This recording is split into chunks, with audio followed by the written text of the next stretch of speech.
D'abord, je tiens à vous informer que cette visite, c'est comme une visite entre le père et le fils. Parce que dès mon élection, j'ai tenu tout d'abord à venir rencontrer le chef de l'État, surtout président de l'Union africaine. Parce que nous ne pouvons pas, on est des Africains, nous ne pouvons pas prendre la fonction de gérer le football africain avec sérénité, sans la bénédiction des parents. Les parents sont nos chefs d'État. Nous n'avons pas encore parlé du problème de la CAN 2023. Je pense que ce n'est pas un problème, parce que le temps est parti. On va en discuter tout à l'heure, mais nous avons parlé du contour du football africain, de ce que la CAF doit coopérer avec les chefs d'État africains à travers l'Union africaine, parce que nous estimons qu'il doit y avoir un rapprochement entre l'institution, l'Union africaine, et la Confédération africaine de football, parce que ce que nous entreprenons, avant que ce soit le football en tant que jeu, c'est aussi une éducation pour la jeunesse africaine. Donc c'est pour cette raison nous devons nous rapprocher de nos autorités politiques pour voir ensemble ce que nous pouvons mettre en place, surtout dans le développement du football. C'est un plaisir pour nous pour recevoir ici le président de la Confédération africaine de football, accompagné de son vice-président. Donc tout un honneur pour la Guinée. Vous savez, il vient d'être élu à ce poste il n'y a pas très longtemps. Et comme je l'ai dit et je l'ai toujours redit, il a manifesté que son premier voyage soit la Guinée pour rencontrer le chef de l'État, le professeur Alpha Condé, étant président de l'Union africaine. Donc il en a tenu, mais malheureusement, le calendrier des deux présidents ne correspondait pas. Bon, et que Dieu a voulu aujourd'hui que ce soit aujourd'hui pour que les deux se rencontrent. Donc c'est toute une fierté pour nous, pour la jeunesse guinéenne, pour le football guinéen. Et tout comme vous venez d'écouter le président, de ce qu'il s'est entretenu tout à l'heure avec monsieur le président de la République. Donc voilà, je crois que les discussions vont continuer tout à l'heure, comme il vous l'a dit. Donc on ne peut pas aller au-delà de ça.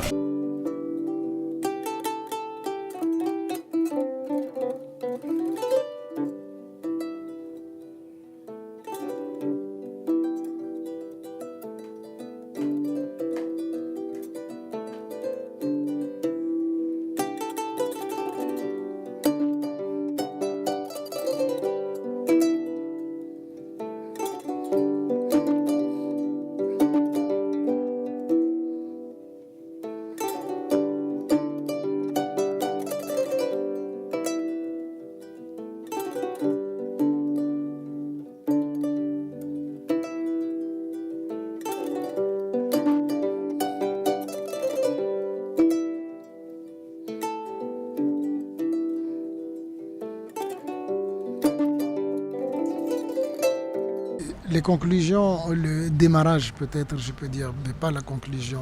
On a commencé les contacts. Moi, j'avais toujours annoncé que au début de mon mandat, je dois avoir la bénédiction d'un parent de ce continent. Chose faite. Je remercie beaucoup le chef de l'État qui m'a agréablement reçu aujourd'hui. Nous avons un très bon entretien. On a discuté du contour des relations qui devaient s'établir entre l'Union africaine et la Confédération africaine de football. Et il nous a donné des conseils, des propositions pour qu'on puisse aller de l'avant dans la recherche des collaborations avec les autorités politiques du continent. Et en deuxième lieu, on a parlé de discuter du football guinéen, je peux dire, si j'ose interpréter, de sa confiance totale à l'administration du football dans ce pays, en qui aussi nous avons une entière confiance et nous avons établi une très bonne relation de travail.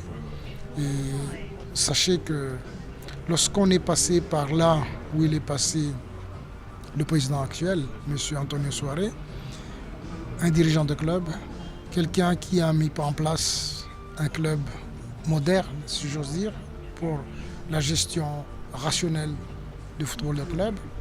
Donc c'est toujours à l'avantage du football guinéen en premier lieu et d'une manière générale du football africain. Et c'est pour cette raison qu'on l'a sollicité pour être dans la commission d'interclub et des licences de club.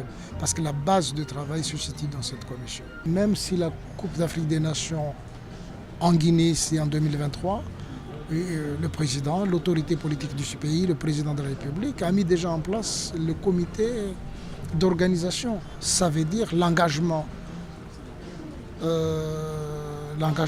même de l'État guinéen pour abriter cette compétition. Au regard des discussions que j'ai eues avec les autorités responsables, le président du comité d'organisation locale qui est à la fois président de fédération et le plus haut sommet de l'État, moi je vois que le pays veut s'engager. C'est un signal fort qu'ils ont donné à la CAF.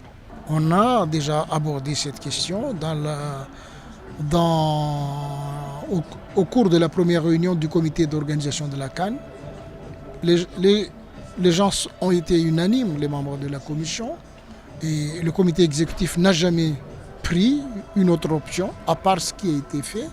Donc ça dépendra des 3 pays qui sont maintenant désignés pour l'organisation de la CAN 2019, 2021, 2023. Ce sont les pays qui, s'ils répondent au cahier de charges de la CAF, nous n'avons pas à s'immiscer, à agir d'une manière unilatérale dans ça. Ce que nous cherchons aujourd'hui, c'est le bien du football africain et que si des gouvernements sont disposés à accompagner le football dans ce sens, au contraire, nous en félicitons et nous en remercions. Alors aujourd'hui, quelles seront vos recommandations aux autorités sportives guinéennes pour une bonne compétition, une bonne organisation de la CAN 2023 ? La préparation commence et que ça s'accentue. Il y aura une visite d'inspection des gens de la commission à un moment donné, des experts avec un cabinet privé pour voir avec le comité d'organisation locale quels sont les vrais enjeux, voir la situation actuelle par rapport au cahier de charges et aider à planifier dans le temps cette préparation. Voilà. Alors, une avant-dernière question. Est-ce que vous avez évoqué également le cas du football féminin? Parce que généralement en Afrique, c'est l'une des disciplines, c'est une partie qui est beaucoup délaissée. Qu'est-ce que vous avez dit? Oui, je lui ai annoncé, j'ai annoncé au chef de l'État, parmi les grandes échéances de l'année prochaine, pendant le premier trimestre 2018. Au mois de janvier, c'est le CHAN au Maroc. Et 8, 9, 10 mars, un grand symposium sur le football féminin où nous allons réunir aussi 300, peut-être 300, 400 personnes, beaucoup plus des femmes, pour discuter du problème du football africain au niveau du football féminin. Donc c'est à ce moment-là qu'on trouvera quelles sont les mesures que nous devons prendre pour qu'on puisse rattraper le temps perdu, parce qu'il faut être honnête envers soi-même, nous sommes encore loin des autres pays, des autres continents. Voilà. Et enfin, est-ce que vous repartez satisfait de votre visite à Conakry? Oui, content. J'ai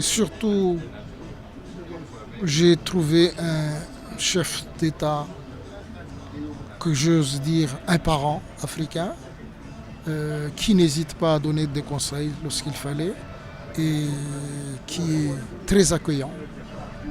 Et j'apprécie beaucoup. Et vous comptez revenir?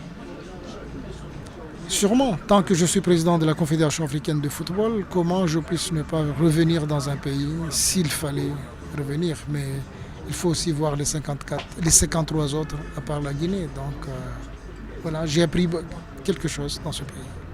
Alors, bon, une question bonus, ça c'est pas ici en Guinée, c'est par rapport à la CAN 2019, oui, au Cameroun. Quelle est aujourd'hui la position de la CAF par rapport à ça? Il n'y a pas de position. La position, c'est que le Cameroun doit nous, au moment venu, doit nous montrer sa réalisation en termes d'infrastructures, que ce soit sportive, hôtelière, hospitale ou aéroportuaire, pour qu'on puisse organiser la CAN au Cameroun. Quelles seront les dernières chances du Cameroun? Il n'y a pas. Le cahier des charges prévoit aujourd'hui, à 9 mois du début de compétition, tout doit être frais et que la visite d'inspection doit pouvoir nous donner le constat des lieux.